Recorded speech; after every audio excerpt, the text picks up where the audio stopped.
సాధ్యమైనంత త్వరగా రాష్ట్ర విభజన చేసేందుకు కేంద్రం చర్యలు తీసుకుంటోంది. గ్రూప్ ఆఫ్ మినిస్టర్స్ వివిధ అంశాలపై లోతుగా చర్చిస్తున్నారు.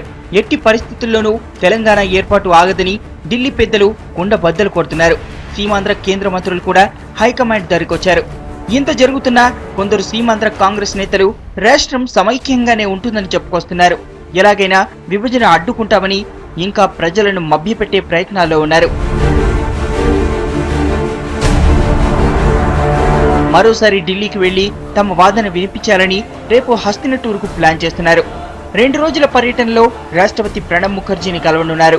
విభజన వల్ల సీమాంధ్రకు తీరని అన్యాయం జరుగుతుందని మొరపెట్టుకుంటారని సమాచారం. ఈ నెల 24-20 తారీఖులోకి ఢిల్లీ వెళ్తున్నాం. భారత రాష్ట్రపతి గారిని అలాగే ఏఐసిసి ఇన్ఛార్జి ఆంధ్రప్రదేశ్ సంబంధించిన దిగ్విజయ్ సింగ్ గారిని అందరూ కూడా కలిసి ఈ రాష్ట్రం సమైక్యం ఉంచడం గురించి ఎంత అవసరమో వాళ్ళకి తెలియజేయాలని చెప్పని ఒకటి ప్లాన్ చేసుకున్నాం.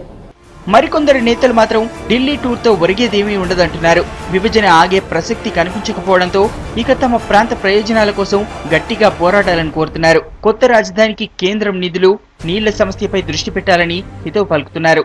ఈ సమయం కొంచెం అందరం కలిసి పనిచేసి సోనియా గాంధీ గారితో కానీ లేకపోతే కేంద్ర బృందం ఆ మంత్రులతో కానీ వారిని మనం ఒప్పించి మెప్పించి హైదరాబాదు యూటీ చేర్చుకునేటువంటి హైదరాబాదు యూటీ వస్తే దాదాపు చాలా మందికి ఊరట వస్తుందనేటువంటిది నా నమ్మకం.